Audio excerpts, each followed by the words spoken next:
प्रभु नाम की बातें हो, उसको बोलते हैं सत्संग, सच्चा संग, ताकि हम एक दूसरे को प्रभु के बारे में कुछ न कुछ बता सकें, क्योंकि हम जानते ही नहीं प्रभु कहाँ है, कौन है, हमारे साथ चल रही है, हम जिंदा कैसे हैं, ये सब की सृष्टि रचने वाला कौन है। क्योंकि हम तो अपनी मोह माया में लगे हुए हैं ना, हमारे घर बन जाए, हमारी गृहस्थियां बन जाए, है ना, हमने क्या लेना है, मरना है ही नहीं हमने, तो बस वही चर्चा होगी, प्रभु नाम की चर्चा होगी, तो उसी को बोलते हैं सत्संग, सच्चा संग। ठीक है, तो प्रभु नाम का कीर्तन हो, प्रभु नाम की जब बातें हो तो उसको सच्चा संग बोलते हैं। तो वही रहेगा। आज बड़ी चीजें आज प्रण करनी है हमने, ठीक है, संकल्प लेना है, तो आज सबको लेना होगा, वो संकल्प करना होगा, ताकि हम कुछ न कुछ यहाँ से पाके जाए, कुछ न कुछ यहाँ से पाके जाए, कुछ न कुछ बदलाव आना चाहिए, तभी हम कहेंगे कि माँ वैष्णो देवी का आशीर्वाद हुआ हमें। अभी हमने सुना कथाएं की, बातें की, गुणगान किया, मांगा, कल घर जाके भूल गए कि था क्या वो। पूरी रात किसी ने कथा सुनी थी, राम कथा, और सुबह कहा था कि सीता राम की क्या लगती है, ऐसा ना हो, तो ताकि कोई तो कोई असर हो इसका। क्योंकि हम किसी धर्म की बात नहीं कर रहे, लेकिन आपने देखा होगा मुस्लिम धर्म के लोग, उनके बच्चे सुबह 4 बजे उठ के मदरसों में पढ़ने के लिए जाते हैं, अपने वो जो भी पढ़ते हैं, हमारे बच्चे नहीं जाते हैं। कहीं ना कहीं हम पिछड़ रहे हैं ना, तो हमने आज वो प्रण करना कि अपने बच्चों को हमने ज्ञान देना है, प्रभु को, प्रभु के सामने बच्चों को हमेशा बिठाना है, उन्हें बताना है कि प्रभु सिमरन कैसे करना है, तभी जाके बदलाव आएगा।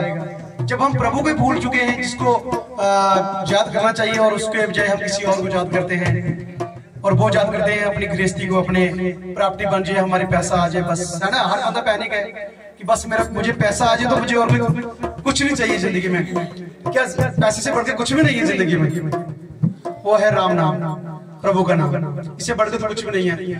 तो ये त्याग करना होगा, नहीं जरूरी है सारा कुछ, परिवार के हम सब कुछ है, लेकिन इसके साथ प्रभु कुछ याद करना तो बहुत जरूरी है ना। तो अगर हम चाहते हैं कि हम सुखी से रहें, बीमारियां ना आए, दुख तकलीफ ना आए, तो कहते हैं ना, कोई मन दुखी कोई तन दुखी, कोई मन दुखी कोई तन दुखी, कोई धन से रहित उदास, थोड़े थोड़े सब दुखी, सुखी राम के दास। जो प्रभु का स्मरण करते हैं, राम नाम लेते हैं ना, वो कभी दुखी नहीं होते हैं, हमेशा वो आनंद में है, बिल्कुल आनंद में है वो। ये आजमा लेना। तो आज हमने ये भी संकल्प करना है कि जितने भी भक्तजन, जितनी भी संगत यहाँ पे आई है, अपने अपने घर में जो तो मैक्सिमम जगती होगी, अगर नहीं जगती तो इसके बाद हर घर में जो जगेगी। प्रण करेंगे आप लोग, तो फिर हाथ खड़ा करके बोले जयकारा मां शेरा वाली दा। इसके बाद हर घर में जो जगेगी। पहले तो मुझे पता है कि जगती होगी, क्योंकि जो लोग जहाँ पर आए ना, वो ऐसे नहीं आए, ये माँ की कृपा है, माँ का आशीर्वाद है, तभी आए। अब पूरी चीज सना सो रही है अपने घरों में, है ना, सभी मत आए।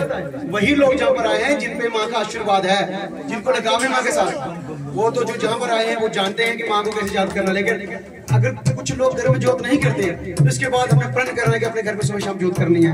और जिस घर में जोत जगती है ना, उस घर में बीमारियां, दुख तकलीफ, कोई संकट कभी नहीं आता, ये तय है। तो इसलिए माँ का आशीर्वाद लेना है, तो जोत घर में जगानी है। क्योंकि ये जो मनुष्य जन्म है ना, ये बार बार नहीं मिलना है। और ये भी पता है कि हमें पता नहीं कब इस दुनिया को छोड़ के चले जाना है। गारंटी थोड़ी ना कि मैं 90 साल जीऊंगा, आने वाले 10 साल में प्रभु का सिमरन करूंगा, बेड़ा पार हो जाएगा। पल की खबर नहीं है ना, अभी जी रहे हैं और पल की खबर नहीं कब तक जीना है। तो इसलिए कभी भी, और कहता है सुबह प्रभु को याद करो, शाम को, दिन को करो ना, जब मर्जी प्रभु का नाम ले लो। प्रभु कहते हैं बस अब 2 कदम चलो, 10 कदम में चलूंगा। तो एक बार फिर से जयकारा मां शेरा वाली दा।